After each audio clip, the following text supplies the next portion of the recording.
Brothers and sisters, listen to the Holy Gospel according to John. Jesus said to Thomas, I am the way, the truth, and the life. No one comes to the Father except through me.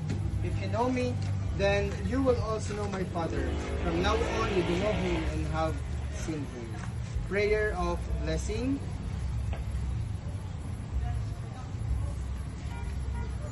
All-powerful God, creator of heaven and earth, in the rich depths of your wisdom, you have empowered us to produce great and beautiful works. Grant, we pray, that those who use this vehicle may travel safely with care for the safety of others, whether they travel for business or pleasure. Let them always find Christ to become their companion of their journey, who lives and reigns forever and ever. Amen.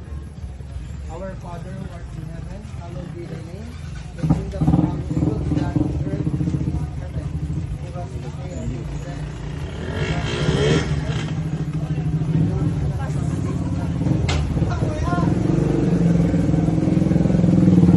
Bubuksan. Ay, kuya, din man. Okay na po. Okay na.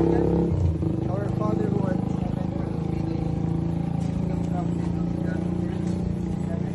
in heaven. Give us this day our daily bread. Forgive us our trespasses, trespass against us. Lead us not into temptation, deliver us from evil. Hail Mary, full of grace, the Lord is with you. Blessed are you among women, and blessed is the fruit of your womb, Jesus. Okay lang, sarili. Dito daw, ay, dito.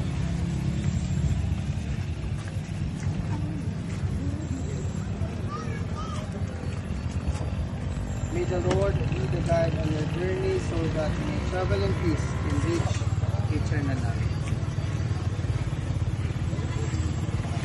The Lord be with you. May the Lord bless you.